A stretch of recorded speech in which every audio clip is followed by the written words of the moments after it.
Hello दोस्तों, welcome back to code battle with Ajay. So आज हमारा day 14 in full stack development course में। Last video में हमने देखा था कि कैसे CSS से हम अलग अलग डिज़ाइंस चेंज कर सकते हैं। तो बेसिकली हमारा डे 1 था कि introduction to CSS and how browser render CSS और वाई वी यूज़ CSS। तो बेसिकली कल हमने देखा था कि कैसे CSS को हम यूज़ करते हैं, कि क्यों यूज़ करते हैं। सबसे पहले हम इसको डिज़ाइन देने के लिए, या कलर्स या बैकग्राउंड कलर चेंज करना हो मुझे, या टेक्स्ट कलर चेंज करना हो, या मुझे बैकग्राउंड इमेज ऐड करनी हो, तो इसके लिए हम सिंपल CSS का यूज़ करते हैं। तो ये हमारा रोड मैप रहने वाला है अगले 25 डेज़ का, जिसमें हम सिंपल CSS देखेंगे बिगिनर टू एडवांस लेवल की। ये 25 मॉड्यूल्स है 25 डेज़ के। तो सबसे पहले कल हमारा डे 1 था जिसमें हमने देखा था कि introduction to CSS। Basically CSS क्या होती है, इसकी फुल फॉर्म होती है कैस्केडिंग स्टाइल शीट। और इसका यूज़ क्यों करते हैं, सिंपल डिज़ाइन देने के लिए, कलर सेट करने के लिए, और टेक्स्ट कलर या फॉन्ट कलर या बॉर्डर रेडियस एक्सेट्रा।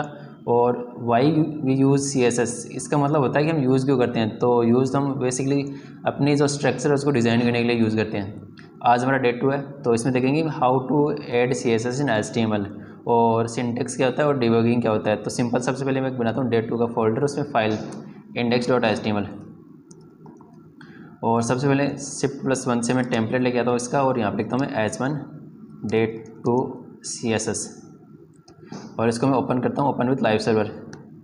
तो ये काम तो सेम रहेगा जैसे हम HTML में करते थे कि HTML का फॉर्मेट लेके आना और उसमें हमें सिंपल करना। तो यहाँ पे मैं सिंपल ऐड करता हूँ CSS। तो CSS ऐड करने के 3 तरीके होते हैं हमारे पास में, एक तो इनलाइन, एक एक्सटर्नल और एक इंटरनल है। तो इनलाइन CSS क्या होती है, वो हम HTML के टेक्स्ट के अंदर सिंपल CSS ऐड कर सकते हैं। जैसे मैंने यहाँ पे H1 लिखा, मैं चाहता हूँ इसका मुझे बैकग्राउंड कलर चेंज करना है, तो सिंपल मैं इसको स्टाइल टैग दे सकता हूँ, स्टाइल टैग, उसके अंदर बैकग्राउंड कलर और रेड। तो ये मेरा टैग है ना H1, इसका बैकग्राउंड कलर चेंज हो गया। मैं चाहता हूँ इसका टैग कलर के साथ में टेक्स्ट कलर भी चेंज हो जाए, तो इसको दे सकता हूँ सिंपल कलर टैग, कि कलर इसका हो जाए ग्रीन, तो इसका कलर ग्रीन हो जाएगा। तो सिंपल इसको बोलते हैं हम इनलाइन CSS। बट इसमें दिक्कत क्या है, इसमें दिक्कत ये रहेगी कि मान लो कभी आपके HTML के कोड में कोई दिक्कत होगी, तो वहाँ पे बहुत ज़्यादा मैसअप हो जाएगा, क्योंकि एक ही जगह आपका CSS और HTML कोड साथ में रहेगा, तो फिर आपको समझ में नहीं आएगी कि मेरी CSS में गलती है या मेरी HTML में गलती है। तो फिर हम दूसरा तरीका यूज़ करेंगे इसका, inline CSS, internal CSS। Internal CSS क्या होती है, हम इसको हटाते हैं, उसको कॉपी पेस्ट करता हूँ मैं, उसको कमेंट करता हूँ, ये मेरा था इनलाइन CSS। तो कमेंट क्या होते हैं, बेसिकली वही एक्स्ट्रा इन्फॉर्मेशन ऐड करने के लिए, या किसी चीज़ को मुझे यूज़र को नहीं दिखाना, ओनली ब्राउज़र को दिखाना है, तो उसको हम कमेंट्स में ऐड कर सकते हैं। जैसे हमने सिंपल HTML में ऐड किया था, वैसे हम यहाँ पे CSS में भी कमेंट्स ऐड करेंगे। तो कमेंट्स में कुछ ज़्यादा डिफरेंस नहीं होगा। जैसे अगर आप कोई और लैंग्वेज सीखोगे, आगे हम जावास्क्रिप्ट देखेंगे तो उसमें भी कमेंट्स होते हैं, फिर रिएक्ट में भी कमेंट्स होते हैं, नोड में भी कमेंट्स होते हैं। तो कमेंट का मीनिंग एक ही होता है, यूज़र को कुछ दिखाना नहीं होता है हमें, और कोड को और रीडेबल बनाना होता है। तो अभी मैं दूसरा इसको कॉपी पेस्ट करता हूँ, ये होता है हमारा दूसरा तरीका, इंटरनल CSS। तो ये कैसे ऐड होगी, तो सिंपल यहाँ पे मैं कुछ CSS ऐड नहीं करूँगा इस टैग में, हम चलेंगे सिंपल हेड टैग के अंदर। यहाँ पे हम लिखेंगे एक स्टाइल टैग। स्टाइल टैग के अंदर मुझे अब किसको CSS देनी है, तो मुझे लिखना है H1, और इसको देता हूँ बैकग्राउंड कलर रेड। तो ये इसको बैकग्राउंड कलर एड कर देगा, और यहाँ पे कलर ग्रीन। तो ये इसकी लग गई CSS। तो ये इनलाइन CSS से थोड़ी ज़्यादा रीडेबल है, थोड़ी ज़्यादा अंडरस्टैंडेबल है, क्योंकि हमने इसको अलग से एक सेपरेट में लिखा है, जिसमें हमने इसको बैकग्राउंड कलर दिया है और कलर दिया है। तो अगर आपको कुछ दिक्कत हुई HTML में और CSS में, तो आपको अलग रहेगा कि मेरा CSS का कोड अलग है और मेरा HTML का कोड अलग है। तो अगर आपको कहीं पे CSS में कुछ चेंज करना हो तो आप सिंपल CSS वाले सेक्शन में जाओगे, और अगर आपको HTML में कुछ चेंज करना हो तो सिंपल आप HTML वाले सेक्शन में जाओगे। बट फिर भी एक दिक्कत है कि मान लो आपकी CSS की लाइन्स हो गई 10,000 लाइन्स और HTML की 2,000 लाइन, तो आपका एक ही जगह एक ही फाइल बहुत ज़्यादा बड़ी हो जाएगी। तो हम चाहते हैं कि हमारा एक अलग ही पर्टिकुलर फाइल रहे इसके लिए, CSS के लिए, और एक अलग पर्टिकुलर फाइल रहे HTML के लिए, और वैसे हमारी एक नेक्स्ट आएगी JS जावास्क्रिप्ट, उसके लिए एक अलग ही फाइल रहेगी। तो इसके लिए हम क्या करेंगे, एक नई फाइल बनाऊँगा मैं, तो उस फाइल को नाम देता हूँ मैं स्टाइल। बट उसका जो टाइप रहेगा कि .css, जैसे हम HTML की फाइल बनाते हैं तो लिखते हैं .html, वैसे उसका टाइप ये रहता है .css। तो उसमें हम CSS ऐड करेंगे। तो सिंपल इस वाले टैग को मैं हटा देता हूँ, कमेंट कर देता हूँ सिंपल, तो मेरी CSS हट जाएगी। और इसको मैं कॉपी कर लेता हूँ और कमेंट करके यहाँ पे तीसरा तरीका हमारा एक्सटर्नल CSS,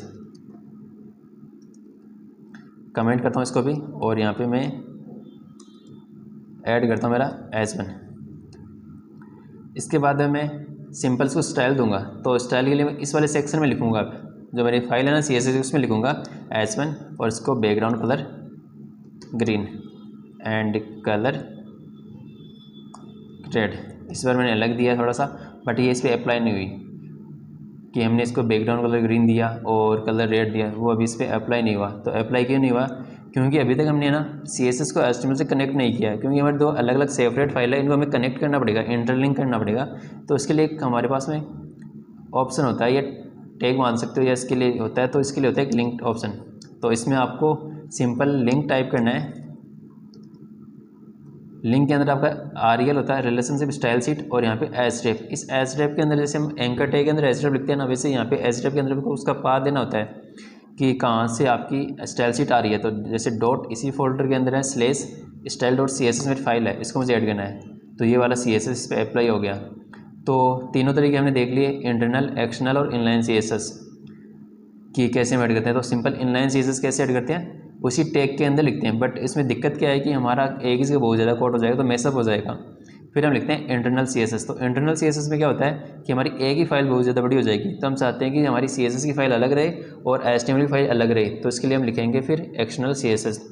बट तीनों में प्रायोरिटी ऑर्डर क्या रहता है? जैसे मान लो आपने किसी को इनलाइन CSS दे दी, फिर आपने इसको इंटरनल CSS भी दे दी, फिर आपने इसको एक्सटर्नल CSS भी दे दी। लाइट चलेगी, तो चलो ऐसे ही करते हैं। अगर आपने इसको इनलाइन CSS भी दे दी, इंटरनल CSS भी दे दी और एक्सटर्नल CSS भी दे दी, तो सिंपल मैं इसको अलग कर देता हूँ थोड़ा, कि इसका बैकग्राउंड कलर येलो कर देता हूँ, ठीक है।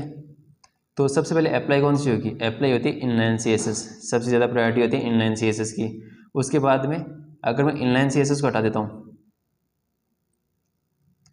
तो अप्लाई होती है इंटरनल CSS, और अगर मैं इंटरनल CSS को भी हटा देता हूँ तो हमारी ऐड होती है एक्सटर्नल CSS। तो जो इनका प्रायोरिटी ऑर्डर होता है वो रहता है सबसे ज़्यादा इनलाइन CSS, वो सबसे ज़्यादा रहती है, फिर इंटरनल CSS और उससे एक्सटर्नल CSS। तो आप इसको नोट डाउन कर सकते हो कि किसका प्रायोरिटी ऑर्डर ज़्यादा रहेगा। जैसे मान लो अगर आपने किसी को इनलाइन CSS दिया है और सेम आपने इसको इंटरनल CSS भी दिया है, तो आपकी इनलाइन वाली अप्लाई हो जाएगी, ना कि इंटरनल वाली अप्लाई हो जाएगी।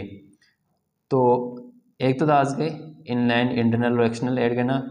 फिर प्रॉपर्टीज़ और वैल्यूज़ क्या होती है, और इसका कमेंट हमने देख लिया कि कमेंट्स क्या होते हैं। सिंपल वही है जैसे हमने HTML में कमेंट्स ऐड किए थे। उसके बाद हम देखते हैं इसका सिंटेक्स। बेसिकली CSS का सिंटेक्स क्या होता है, तो अभी तक हमने देखा था कि मुझे H1 को कुछ देना है, तो मैं चलता हूँ इस वाले में। तो यहाँ पर मैंने H1 को सेलेक्ट किया है, तो इसको बोलते हैं हम सेलेक्टर, जिसको हम नेक्स्ट वीडियो में पूरा एक्सप्लेन के साथ में देखेंगे कि हम एक टैग को कैसे कैसे सेलेक्ट कर सकते हैं। उसको क्लास नेम से सेलेक्ट कर सकते हैं, उसको ID से सेलेक्ट कर सकते हैं, उसको उसके नाम से सेलेक्ट कर सकते हैं, और उसके चाइल्ड सेलेक्टर को कैसे सेलेक्ट करेंगे, तो उसको बोलते हैं हम सेलेक्टर। तो इसका फॉर्मेट ये रहता है सेलेक्टर कॉलन, यहाँ पे रहता है इसका प्रॉपर्टी कोमा वैल्यू।